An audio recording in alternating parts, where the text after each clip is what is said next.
Ok, gravando, tudo certo? Então vamos lá, gravando. Boa tarde, meus amados irmãos e irmãs, sejam vocês seres humanos ou híbridos. Eu iniciei no vídeo anterior uma série muito especial para mim, porque é um tema que está sendo utilizado como comemoração de 100 inscritos desse canal.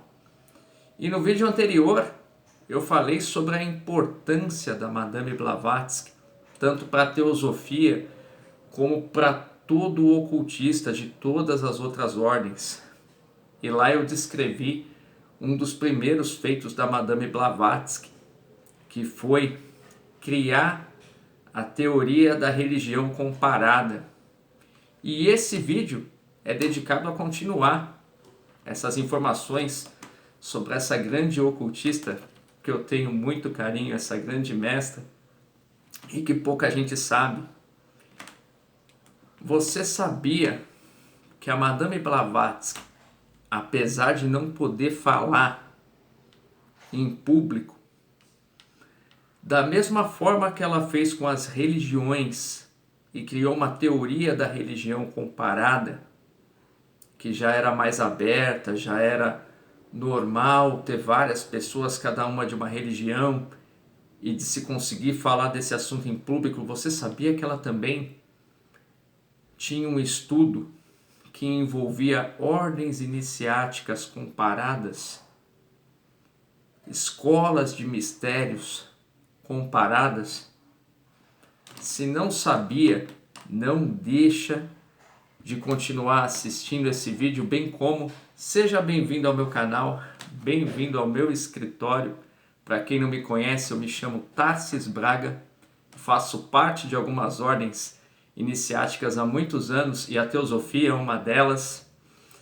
Tive experiências paranormais maravilhosas atuando como sacerdote em algumas religiões. Estou há muito tempo em 2 institutos de parapsicologia e não contente, como se fosse fácil conciliar tudo isso, né? Diga-se de passagem, para quem estava mais de 3 meses sem postar, sem tempo, eu decidi começar a faculdade de parapsicologia esse ano. Então, eu quero agora poder ter essa formação superior, ser aceito no universo ocultista, não só pelos 22 anos que eu tenho de ocultismo, por cada diploma que eu adquiri dentro de uma ordem iniciática. Eu sei tudo que eles valem para mim, mas se existe uma ciência que hoje prova esses fenômenos que eu amo, que eu tanto falo, né, e que inclusive dá reconhecimento para eles em público, eu quero estar lá. Quero ter esse conhecimento superior, quero me pós-graduar nisso. Quero ser aceito entre ocultistas e cientistas. Então, devidamente apresentados, vamos para um detalhe muito importante, gente. De quais ordens Madame Blavatsky foi? Muito difícil de responder essa pergunta, gente. Por quê? Porque na época da Madame Blavatsky, nós estamos falando de 1800, as ordens iniciáticas ainda eram literalmente sociedades secretas. E também eram perseguidas pelas religiões, havia esse preconceito em cima delas. Porém, existem 2 ordens iniciáticas, bem como uma escola de mistério, porque eu considero como escola de mistério, que nós literalmente sabemos que a Madame Blavatsky deixou passagem por lá. Irmão Tarsis, se é secreto, como sabemos disso? Para você que ainda não é de uma ordem iniciática, deixa eu te explicar como funciona. Toda vez que você entra, você preenche uma ficha de proposta, que se aceita, antes de te iniciarem, pedem seus documentos, pedem o seu compromisso, a sua assinatura. Esse sempre foi um hábito das ordens iniciáticas desde muito tempo. E então, muitas pessoas que nós hoje ouvimos falar, né, muitos cientistas, muitos inventores, né, muitos pintores famosos, que eram de ordens iniciáticas no passado, mas de forma secreta, e a gente não tinha como provar, porque era muito sigiloso. Hoje que as ordens iniciáticas já não são secretas, são discretas, já são mais acessíveis e abertas, nós temos acesso a esses documentos para provar. Caso que ocorreu com o Joseph Smith, criador da religião mórmon, que muito mórmon até pouco tempo atrás falava, não, ele maçom, nunca, até que apareceu um documento provando, aí já mudou o discurso, opa, maçom sim, vamos justificar, entre outros. Mas isso é para vocês saberem, né, o quanto era difícil ser iniciado antigamente. E para vocês darem valor para esse segundo feito da Madame Blavatsky, que era o quê? Da mesma forma que ela participava de várias religiões e estudava várias religiões para entregar para a gente uma síntese, uma teoria da religião comparada para eu e você estudarmos na teosofia, ela fazia isso com ordens iniciáticas e escolas de mistério também. Sempre que convidada, sempre que podia estudar. Porém, naquela época, ela não podia chegar para a gente e expor todas essas pesquisas, expor todos esses estudos. Exatamente por causa da perseguição que havia. Mas esse estudo já acontecia, por isso que eu falo para vocês, fica a dica. Muita gente acha que o irmão Tarsis foi quem começou com essa história de teoria da ordem iniciática comparada. Porque o irmão Tarsis faz parte de algumas ordens iniciáticas e são bastante, então ele consegue comparar uma com a outra, no que uma complementa a outra. Mas esse estudo não é meu, é dela. Eu só continuo o trabalho dela. Sigo o que ela me ensinou, então fica a dica. Sendo assim, e entendendo a importância que isso tem, de quais ordens nós temos certeza que Madame Blavatsky teve sua passagem. Por incrível que pareça, gente, a maçonaria entre aspas. Sim, irmão Tarsis, mas maçonaria não aceita mulheres. Eu explico. Desde 1740, na França, terra da franco-maçonaria, existia uma espécie de maçonaria feminina que era uma ordem iniciática que inclusive tem um nome, o qual eu não vou pronunciar por respeito. Eu conheço pessoas que fazem parte dessa ordem até os dias de hoje, né? E sei o quanto elas se esforçam para manter o sigilo sobre isso. E essa ordem só aceitava mulheres. Essa ordem só trabalhava com a questão do sagrado feminino. E aí eu sei que vocês vão perguntar, poxa, Tarsis,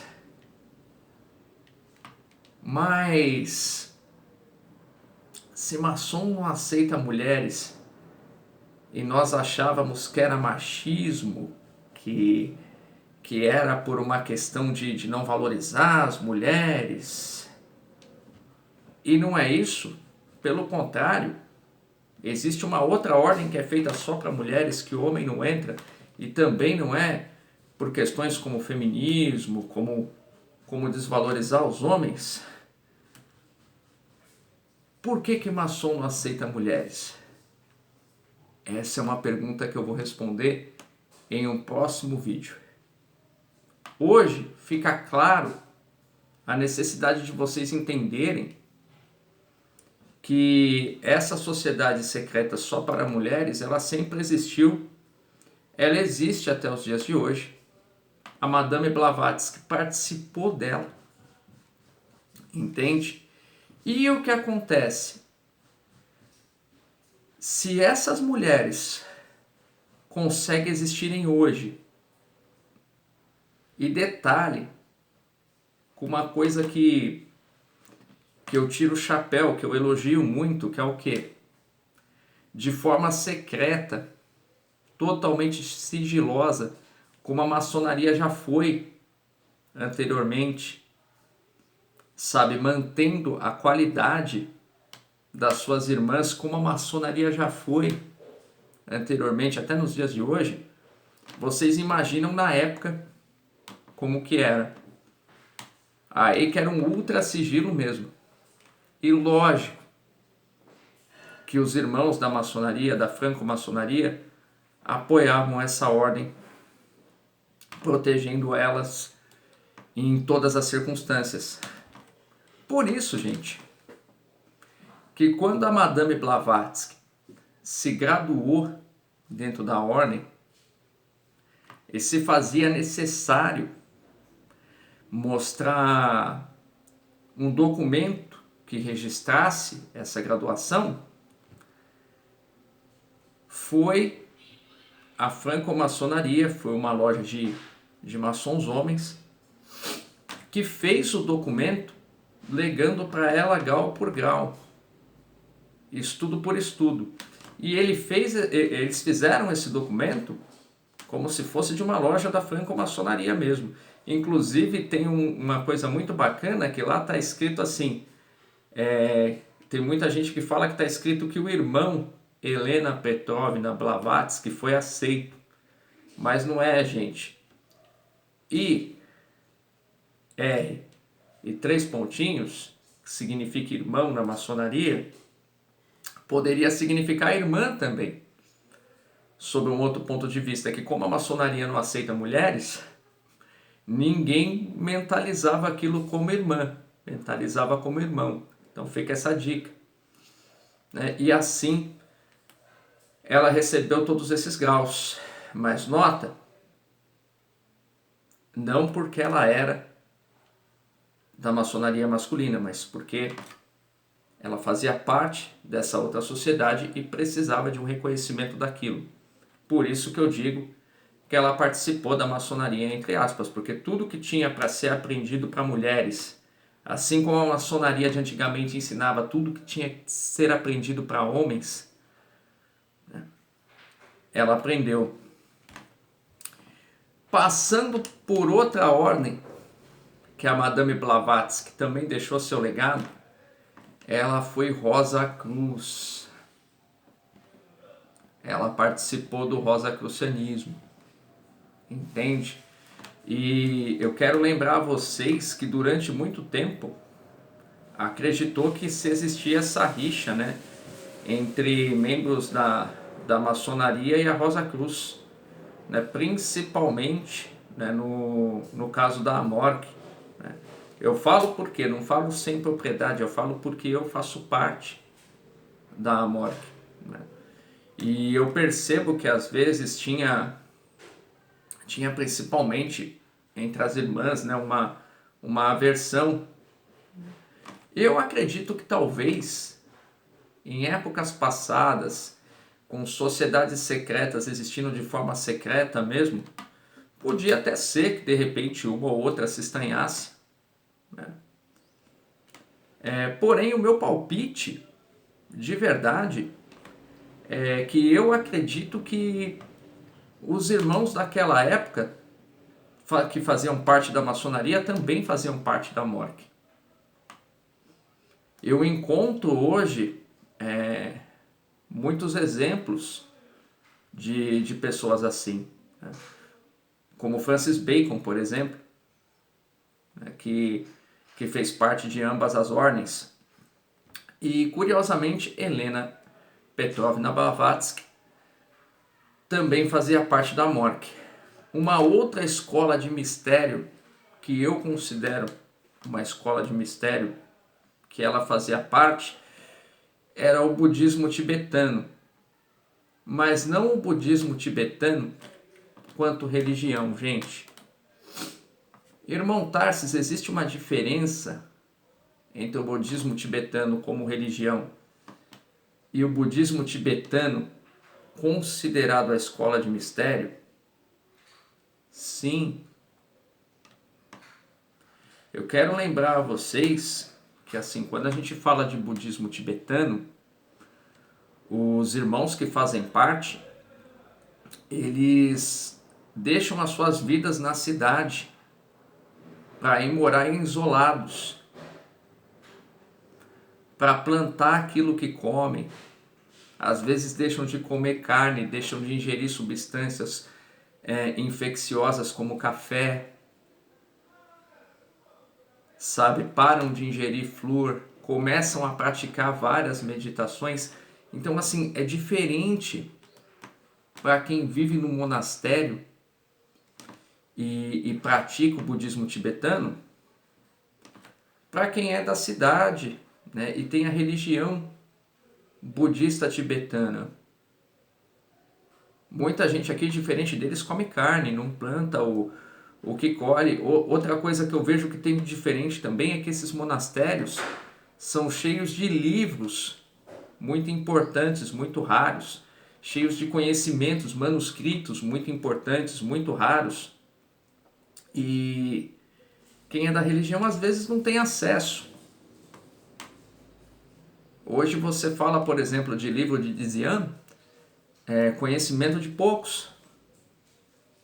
Então, ela teve esse privilégio de estar lá, de estudar ali. E o que eu quero que vocês entendam com isso? Por que eu considero esse o segundo maior feito, né, que torna a Madame Blavatsky tão importante para nós teosofistas e tão importante para nós no ocultismo? Que ela teve a oportunidade de participar de várias ordens iniciáticas. E detalhe, eu quero dizer que essas são as que eu consegui achar registros, que podem ser provadas, que têm evidências, registros. Mas ela em si, de forma sigilosa, deve ter participado de várias sociedades secretas na época. Entendem? Porque era uma época restrita. Era 1800, tinha perseguição. Não é que nem hoje, que eu posso ser da morte, da maçonaria, do martinismo, do círculo esotérico da comunhão do pensamento, da teosofia, e andar na rua e não ser abordado por isso. Eram outras épocas, era diferente. E o que eu atento a atenção de vocês? Que foi tendo acesso a todas essas ordens que ela despertou todas as faculdades cósmicas dela. Que ela começou a descobrir como se despertava essas faculdades cósmicas. Que ela começou a compilar os seus conhecimentos sobre isso. Bem como a estudar a comparação entre ordens iniciáticas, sabe, o que uma tem que a outra não tem, o que uma tem e a outra não tem, mas essa aqui complementa, sabe, se fizer as duas juntas, dá certo. Ela teve a oportunidade de fazer isso. Porém, ela tinha que passar esse conhecimento para a gente em livros, de forma mais condensada, porque ela não podia assumir em público, olha, isso aqui é de tal lugar. Hoje, se ela fizesse isso, por exemplo, tinham outras consequências, eram outras épocas. Então, todo esse acervo que ela deu veio disso, né? E por isso, gente, que eu também falo para vocês, brinquei no último vídeo, tem muita gente que fala assim, o irmão Tarsis tá querendo trazer a teoria da ordem iniciática comparada porque ele faz parte de várias ordens. Divido com vocês agora. Não é minha. Se existir essa teoria, não é minha. Eu posso ter revivido ela. Mas eu aprendi com a Blavatsky, observando o que ela fazia, que era participando de várias ordens ao mesmo tempo e estudando. Então fica essa dica para vocês. E eu quero que todos vocês, a partir de hoje, comecem a enxergar essa questão com mais carinho. Enxergar o esforço que essa grande ocultista fez com mais carinho, porque na época dela é mais difícil. Se você gostou desse vídeo, se eu trouxe aqui para você um conteúdo que você ainda não sabia, que complementou seus conhecimentos, não esquece de se inscrever no canal, de deixar um like para mim nesse vídeo, de compartilhar ele com pessoas que você sabe que vai dar fruto, que gostam desse tipo de assunto, bem como vocês podem me acompanhar nas redes sociais, @TarcísNeflin, para me seguir no Instagram, e Tarsis Braga no Facebook. Lá eu costumo dizer, até brincar, que eu tenho fotos, né? Porque tem gente que às vezes, né? Hoje tá o mundo tá virando de ponta cabeça. A pessoa fala, faço parte de uma coisa, quero foto, quero diploma, eu acho isso super desnecessário. Porém, lá você vê fotos de alguns lugares que eu participo, bem como consegue acompanhar um material que muitas vezes não está aqui no meu canal, que é do canal de outras ordens. Eu faço palestra na loja Teosófica Liberdade, da Sociedade Teosófica, faço palestra no Círculo Esotérico da Comunhão do Pensamento, e lá você consegue acompanhar, ter acesso a esses links, bem como adquirir alguns PDFs que eu faço sobre essas palestras, sobre material de pesquisa. Então, bem bacana. Quem se interessar em estudar dessa forma, pode me seguir lá. E até o próximo vídeo, gente. Eu agradeço todos vocês, desejo um lindo dia, namastê e não perde não.